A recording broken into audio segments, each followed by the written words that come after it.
brainstorming, dilanjutkan dengan kegiatan inti, kemudian diselipkan adanya ice breaking ya supaya cair suasananya. Dilanjutkan dengan kegiatan inti dan yang terakhir adalah adanya penguatan dan refleksi. Sebelum memulai kegiatan ini, mungkin skenario awal ya ketika Bapak Ibu masuk ke ruangan kelas diawali dengan persepsi berupa pertanyaan-pertanyaan pemantik yang berkaitan dengan ciri-ciri makhluk hidup. Misalnya ada pertanyaan semacam begini. Mengapa setiap makhluk hidup memiliki ciri-ciri tersendiri? Ya, setiap kita melihat jenis makhluk hidup tertentu memiliki ciri-cirinya. Misalnya tumbuhan hijau, rumput, ada ciri-cirinya ya Bapak Ibu sekalian. Kita melihat ayam, hewan unggas, mereka memiliki ciri-ciri khas tertentu. Kita melihat ikan, mereka memiliki ciri-ciri tertentu. Nah, ciri-ciri tersebut disesuaikan dengan biasanya memiliki tingkat kesamaan yang banyak kalau mereka berasal dari famili yang berdekatan. Misal ayam, kemudian burung, ya, berbagai jenis burung itu memiliki kesamaan. Bersayap, memiliki bulu, reproduksinya, dia bertelur, ya. Kemudian ikan bersirip, ya, hidup di air dan lain-lain. Masing-masing kelompok tersebut memiliki ciri-ciri masing-masing. Kemudian mungkin pada saat kegiatan pada saat persepsi tadi supaya keterlibatan siswa lebih aktif, pertanyaan-pertanyaan pemantik yang diberikan itu jawaban yang diberikan oleh siswa bisa berupa menempelkan kertas gitu pada papan yang sudah ditentukan atau menuliskannya di depan di kampung sebanyak-banyaknya. Dengan cara seperti itu diharapkan anak-anak itu menjadi berpikir secara aktif, tidak hanya sekedar mendengarkan secara pasif apa-apa yang diberikan oleh guru. Saya kira murid-murid kita juga sudah punya pemahaman dasar berkaitan dengan ciri-ciri makhluk hidup, karena makhluk hidup itu ada di sekitar kita semuanya, sehingga anak-anak sudah terbiasa juga untuk mengamati hal tersebut. Selanjutnya adalah kegiatan inti. Di sini saya ada menyiapkan video pembelajaran ya.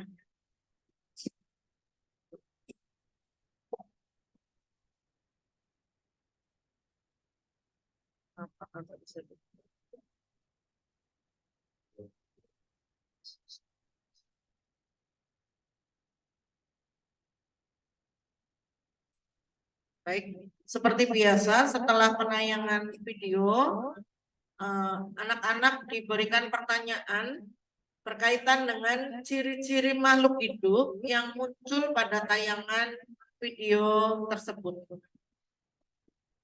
Kemudian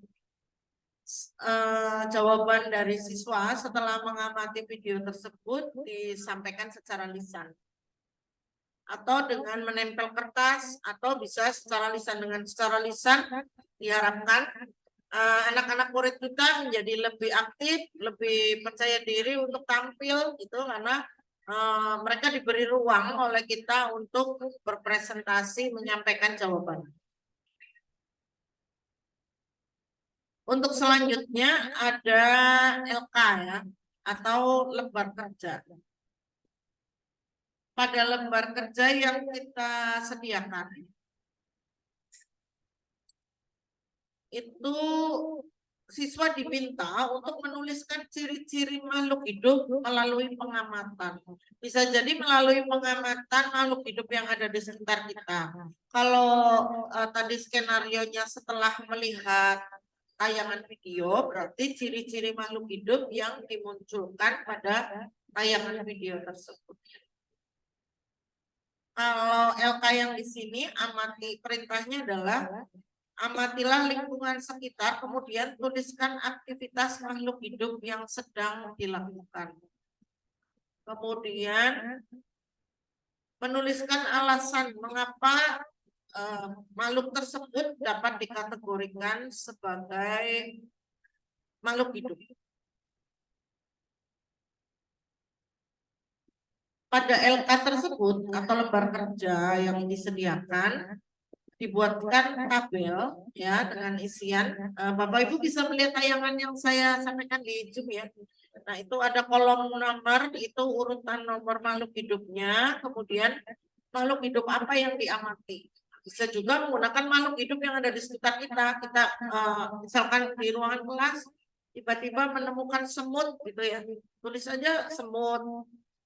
Semut memerlukan makan. Kalau dia memerlukan makan berarti diberi tanda checklist ya. Kemudian bernafas, checklist, bergerak, tumbuh dan seterusnya.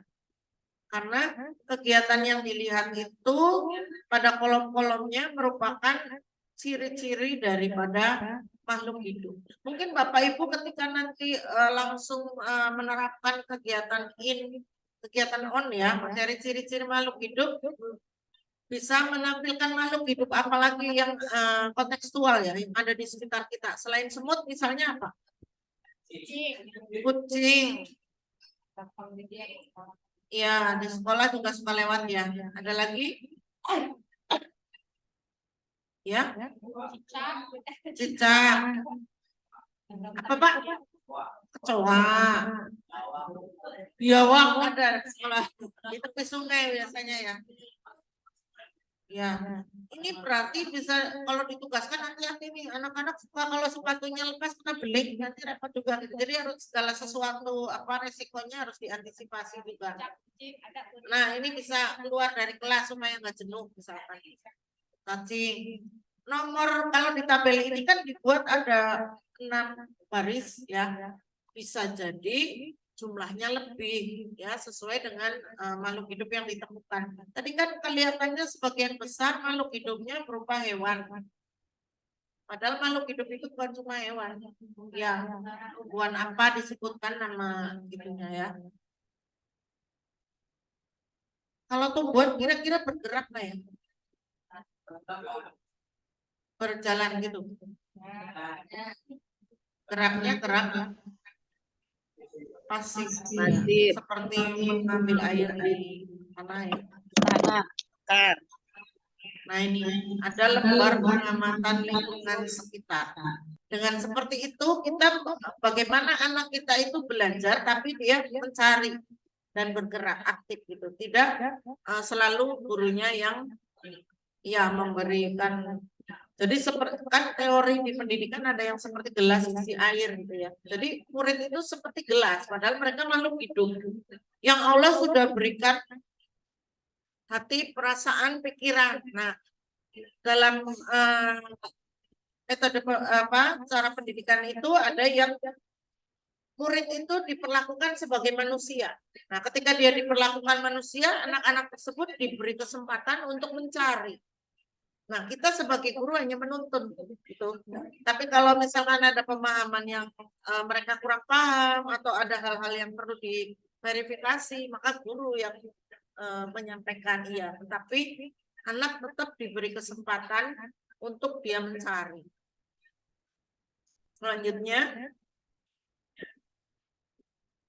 dari tabel yang sudah diisi berdasarkan hasil pengamatan tadi, kemudian anak-anak diminta untuk mempresentasikan hasil. Nah, untuk berlatih mereka dapat berkolaborasi, bekerja sama dengan orang lain, maka dibuat kolaborasi kelompok. Jadi mereka mencari tadi makhluk hidup yang ada di sekitar itu kelompok, dan presentasi juga kelompok. Kegiatan inti. Ini saya punya video juga. Tapi diklik nggak mau ya. Apa ya? Sebentar.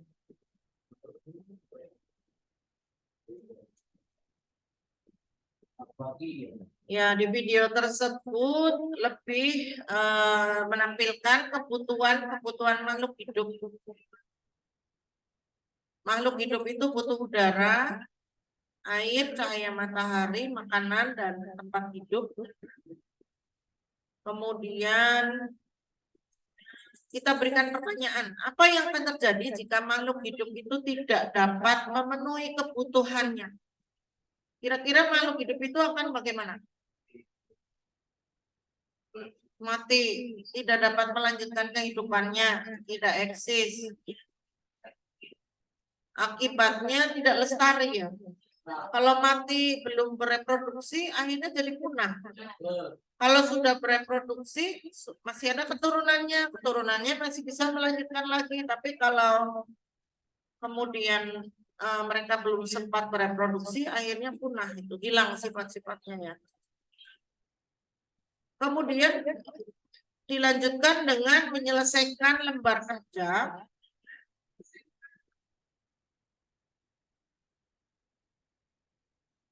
Lembar kerja itu berisi tentang, sebentar saya admit juga.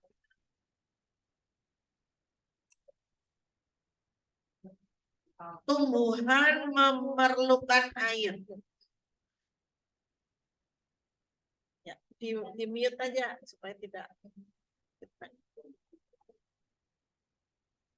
Melalui percobaan, siswa dapat mengetahui kebutuhan makhluk hidup. Kebutuhan dalam hal ini sesuai dengan percobaan yang dilakukan adalah kebutuhan tumbuhan memerlukan air.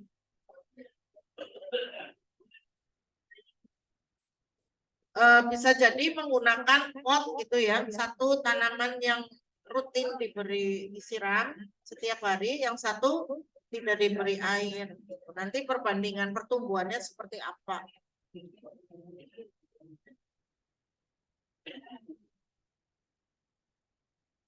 Setelah menyelesaikan LK,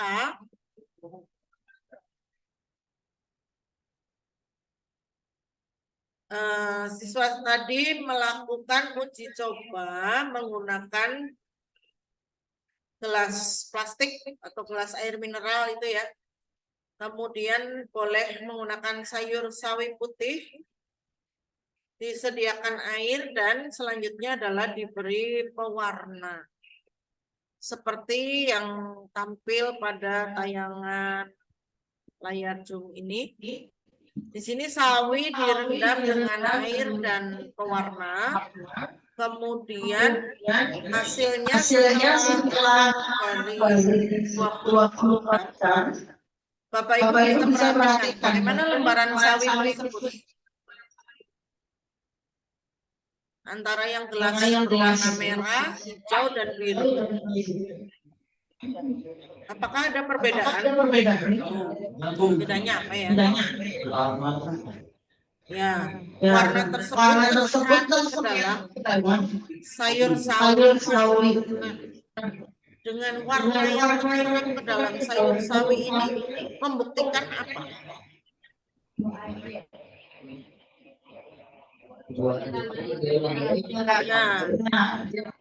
Ya, sel-sel pada sayur sawi tersebut menyerap air. Karena airnya berwarna, ya warnanya ikut terbawa.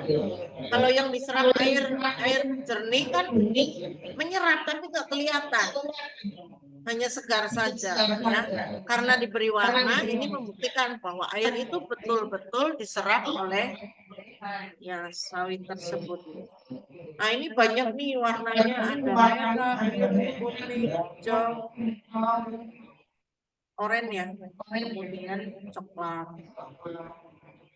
Ini sebetulnya daun sawi itu dia hanya bertahan lama karena nggak ada akarnya ya. Nanti sampai tumbuh.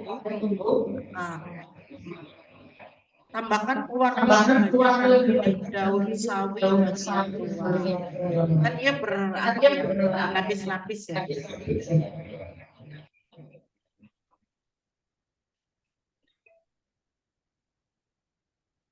Nah, ini lembar kerjanya.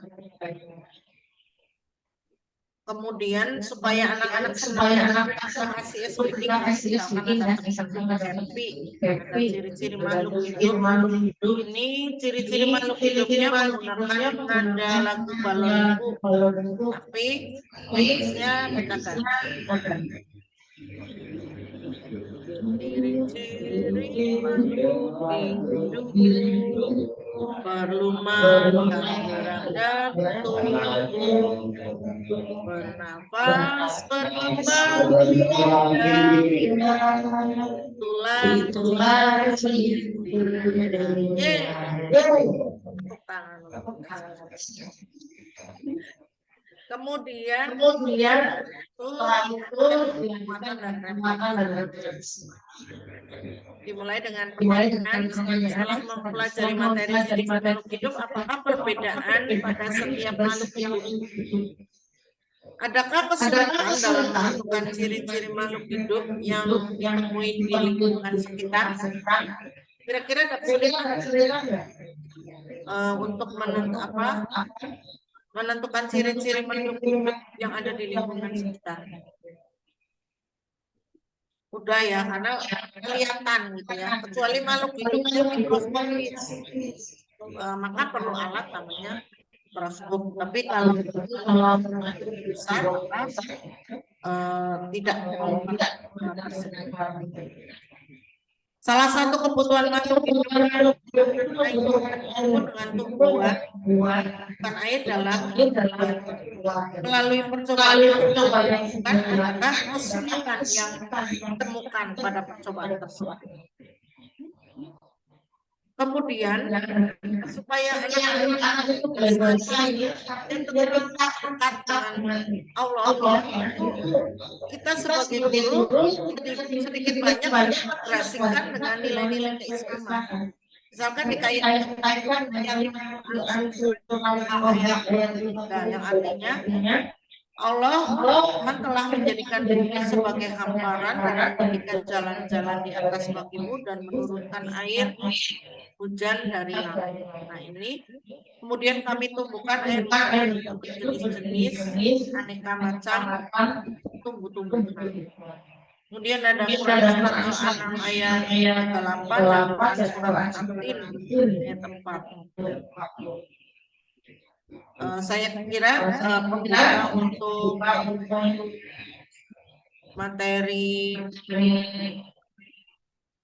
ciri-ciri makhluk hidup cukup sekian. Selanjutnya dilanjutkan dengan sesi diskusi kelompok. Saya serahkan kepada pembawa acara.